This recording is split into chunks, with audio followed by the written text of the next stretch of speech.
আউনীআটী সত্ৰ মাজুলী সত্ৰাধিকাৰ প্ৰভু ডক্টৰ পীতাম্বৰ দেৱগোস্বামী অধিৱেশনস্থলীলৈ আদৰণি জনাইছিল।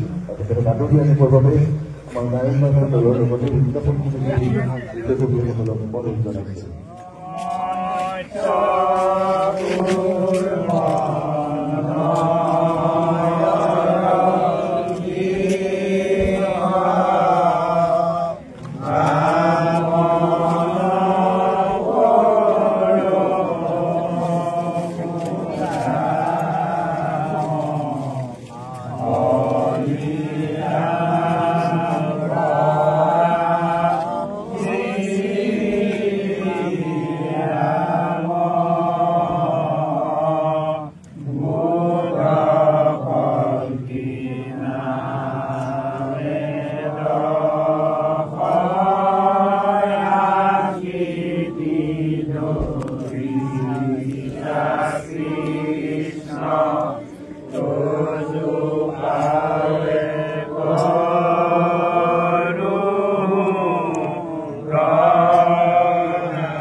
অসম বৈদিক বৈষ্ণৱ মঠ হৈছেহি শ্ৰী শ্ৰী আউনীআটী সত্ৰ মাজুলী সত্ৰাধিকাৰলৈ আদৰণি জনাইছোঁ।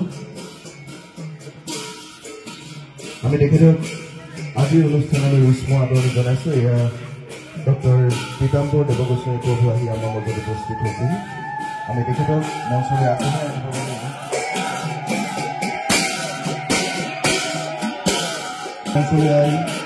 আনিব অসম বৈদিক বৈষ্ণৱ মহাসভা চতুৰ্দশ দ্বিবাৰ্ষিক ৰাজ্যিক অধিৱেশন সন্ত সমাৰোহত এই মুহূৰ্তত উপস্থিত হৈছেহি আউনীআটী সত্ৰৰ ডক্টৰ পীতাম্বৰ দেৱ গোস্বামী মহাপ্ৰভু। আমি দেখুৱাইছোঁ ডক্টৰ পীতাম্বৰ দেৱগোস্বামী প্ৰভুক আমি সন্মান যাচিব বিচাৰিছোঁ। সভাপতি অসম চৰকাৰৰ জ্যেষ্ঠ কেবিনেট মন্ত্ৰী তেওঁক আজিৰ অনুষ্ঠানলৈ আদৰণি জনাবৰ বাবে অনুৰোধ জনাইছোঁ। আমি সকলোকে থিয় হৈ পুনৰবাৰ সেৱা যাচিবৰ বাবে অনুৰোধ জনাইছোঁ।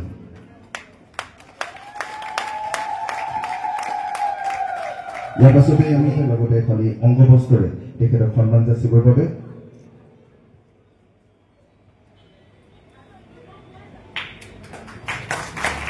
বৈদিক বৈষ্ণৱ মহাসভাৰ এটি স্মাৰক তেখেতক আনুষ্ঠানিকভাৱে প্ৰদান কৰিবৰ বাবে মাননীয় সভাপতি মহোদয়ক মই পুনৰবাৰ অনুৰোধ জনাইছোঁ।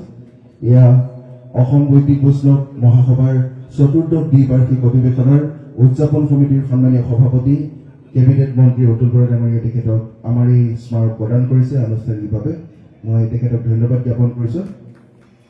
হয়, মই তেখেতসকলক আসন গ্ৰহণ কৰিবৰ বাবে অনুৰোধ জনাইছোঁ। পুনৰ অনুৰোধ জনাইছোঁ মঞ্চত আসন গ্ৰহণ কৰিবৰ বাবে। ইয়াৰ পাছতেই আমি পুনৰ আলোচনা চক্ৰৰ মাজলৈ আগবাঢ়ি যাব বিচাৰিছোঁ। আমি সঞ্চালক মহোদয়ৰ অনুমতি সাপেক্ষে আমি পুনৰ আমাৰ আলোচনা চক্ৰৰ মাজলৈ সহযোগত চতুৰ্দশ দ্বিবাৰ্ষিক যি ৰাজ্যিক অধিৱেশন বোকাখাতত অনুষ্ঠিত হৈছে, আজি আলোচনা চক্ৰৰ দ্বিতীয় সত্ৰৰ সভাপতি তথা অসম সত্ৰ মহাসভাৰ মুখ্য সম্পাদক আমাৰ শ্ৰদ্ধাৰ প্ৰান্তিক গোস্বামীদেৱ, ইতিমধ্যে সভাত অৱস্থান গ্ৰহণ কৰি থকা লায়তী সত্ৰৰ সত্ৰাধিকাৰ তথা অসম সত্ৰ মহাসভাৰ সভাপতি ডক্টৰ সুনীল গোস্বামীদেৱ, মঞ্চত উপবিষ্ট হৈ থকা আমাৰ শ্ৰদ্ধাৰ শৰণ নাৰ্চাৰীদেৱ, মঞ্চত উপবিষ্ট বিশিষ্ট অতিথিসকল আৰু আমাৰ অতি শ্ৰদ্ধাৰ বৈদিক সংস্কৃতিক ভাল পোৱা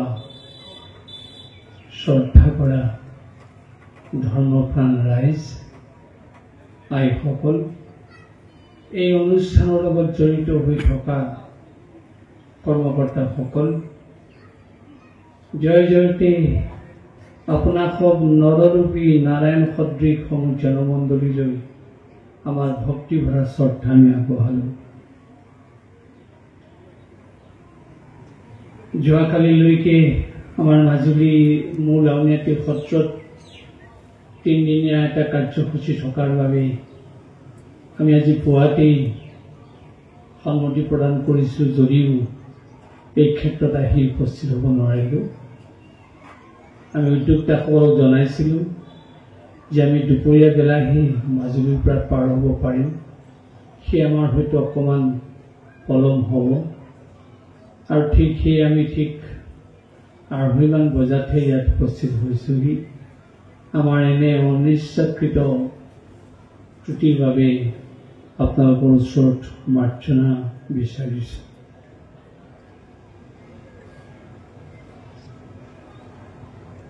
ক'বই লাগিব, অসম বৈদিক বৈষ্ণৱ মহাসভা জন্ম হোৱা দিনৰ পৰা অসমৰ চুকে কোণে সমাজে সমাজে গাঁৱে ভূঞে এই বৈষ্ণৱ মহাসভাই বৈদিক ৰীতি নীতি পালনৰ ক্ষেত্ৰত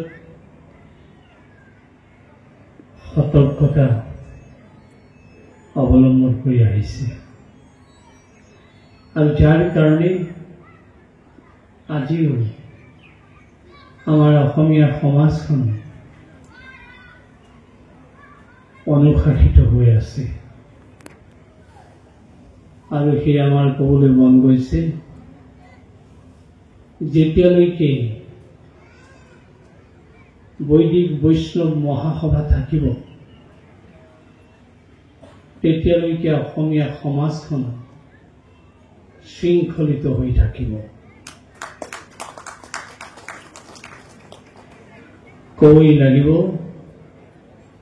অদ্ভুত আচৰণ, অদ্ভ্ৰান্ত পৰিৱেশ এয়া মানুহৰ হ'ব নোৱাৰে।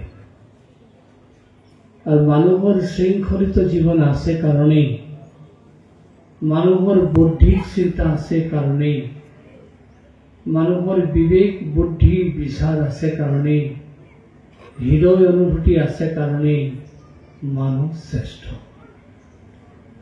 আৰু এই মানুহক শ্ৰেষ্ঠ সংজ্ঞাত প্ৰতিপন্ন কৰিছে বৈদিক ৰীতি নীতিয়ে, যিহেতু বেদৰ যোগেদি আমাক অনুশাসন কৰা হৈছে। আৰু সেইকাৰণে আমাৰ ধৰ্মটিৰ নাম বৈদিক ধৰ্ম। আজি বিষয়টোৱে সেই কথা সোঁৱৰাই দিছে বৈদিক বৈষ্ণৱ ধৰ্মৰ প্ৰবাহিত ধাৰা, গুৰুজনাৰ কৃষ্টি সংস্কৃতি ভাওনা আৰু বৰ্তমান সমাজ।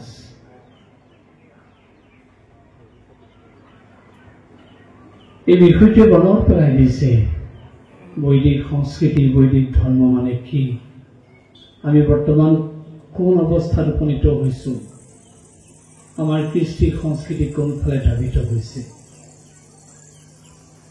আৰু বৈদিক যিটো মূল তত্ত্ব আৰু যিটো মূল বৈষ্ণৱ ধৰ্ম, তাৰ লগত আমাৰ চাল চলনৰ কিমান প্ৰাসংগিকতা আছে। আমি ভাবোঁ আজি আলোচিত বিষয়টি আমাক এনে কথাবিলাক মনত পেলাই দিছে। আমি এই কথা আলোচনা কৰি ল'বই লাগিব। আমি সকলোৱে জানো বেদ শব্দৰ অৰ্থ জ্ঞান। মহাপুৰুষ শ্ৰীমন্ত শংকৰদেৱে বৰ সুন্দৰকৈ সেই কথা বেদস্তুতিত কীৰ্তনত লিখি থৈ গৈছে। জগত সংগৰি সুতি আছা নাৰায়ণ, প্ৰথম নিশ্বাসে ভৈল, প্ৰথম নিশ্বাসে বাজক ভৈল বেদগণ। সৃষ্টি স্থিতি সংহাৰ জগতৰ নিয়ম। ভগৱানে সংহাৰ কৰি যেতিয়া শুই আছিলে, আকৌ যেতিয়া জগত সৃষ্টিৰ কাৰণে তেওঁ সাৰ পাইছে, তেওঁ জাগৃত হৈছে, তেতিয়া তেওঁৰ নিশ্বাসৰ পৰা বেদ বাহিৰ হৈছে। অৰ্থাৎ জগত সৃষ্টিৰ আদি আৰম্ভণি বেদ। এই বেদ শব্দৰ অৰ্থ হৈছে জ্ঞান।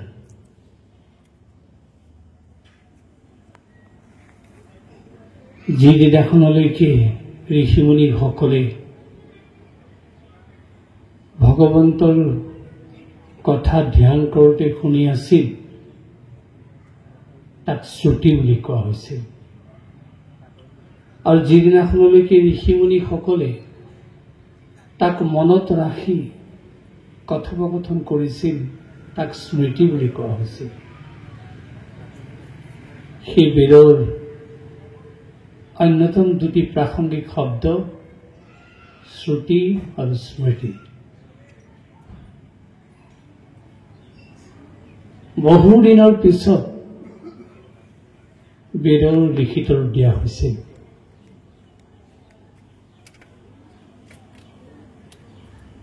« 2005 খ্ৰীষ্টাব্দৰ পৰাহে আচলতে বৈদিক সমাজৰ কথাবিলাক লিখিত ৰূপত প্ৰকাশ পাইছিল। ঋগ, যজু, সাম, অথৰ্ব এই চাৰিখন বেদৰ ভিতৰত অন্যতম বেদ ঋগ্বেদ।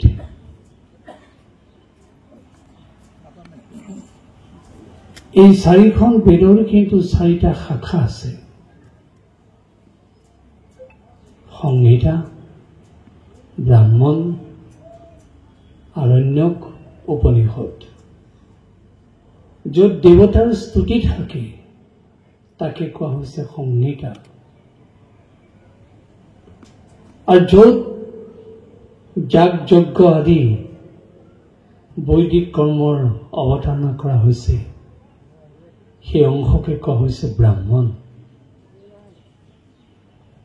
ব্ৰাহ্মণ অংশৰ দাৰ্শনিক আলোচনা য'ত সন্নিৱিষ্ট হৈছে তাকে কোৱা হৈছে আৰণ্যক। আৰু আলোচনাৰ শেষ সিদ্ধান্ত য'ত দিয়া হৈছে তাকে কোৱা হৈছে উপনিষদ। উপনিষদ যি কথা শুনিলে সেই ভগৱন্তৰ তেনে ওচৰ চপাই দিব পাৰে, সেয়ে উপনিষদ। উপ মানে সমিত, নি মানে নিশ্চয়কৈ, সদ মানে প্ৰাপ্তি ঘটায়। এই উপনিষদকে কোৱা হৈছে বেদান্ত, অৰ্থাৎ বেদৰ শেষ ভাগ সিদ্ধান্ত য'ত দিয়া হৈছে হে বেদান্ত, হে উপনিষদ।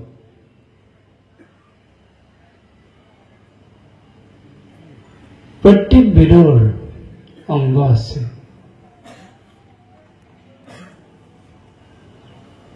যাক ষড়ংগ বুলি কোৱা হৈছে। ব্যাকৰণ, জ্যোতিষ,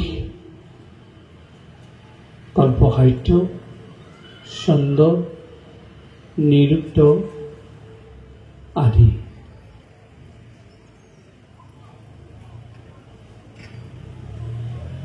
এই চাৰিখন বেদৰে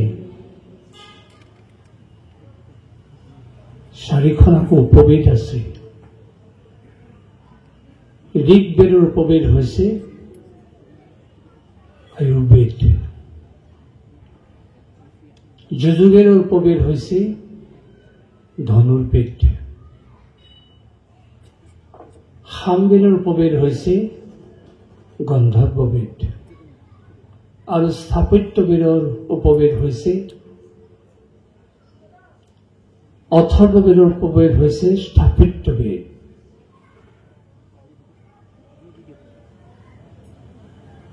আমি এই বেদৰ শাখাসমূহৰ কথা উল্লেখ কৰাৰ প্ৰয়োজনীয়তা এইটো কাৰণে অনুভৱ কৰিছো, মূল বেদৰ কথাখিনিৰ লগতো আমাৰ সম্পৰ্ক আছে, এই উপবেদখিনিৰ লগতো আমাৰ সম্পৰ্ক আছে। কেনেকৈ আছে চাওক। ঋগ্বেদৰ উপবেদ হৈছে আয়ুৰ্বেদ।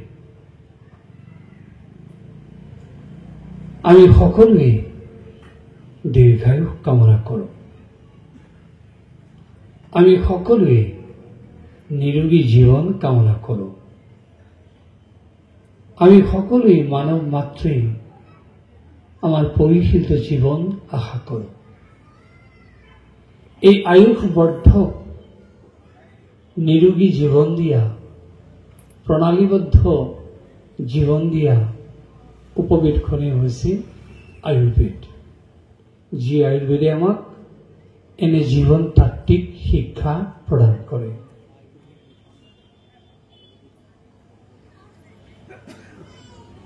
আপোনালোকে জানে আমাৰ চিকিৎসা আছে এলোপেথিক, হোমিওপেথিক, তাৰ মাজত আয়ুৰ্বেদিক চিকিৎসা আদি, যাক সকলো চিকিৎসাৰ পিতৃ বুলি কোৱা হৈছে। সেই আয়ুৰ্বেদৰ পৰাই এই চিকিৎসা আৰম্ভ হৈছে।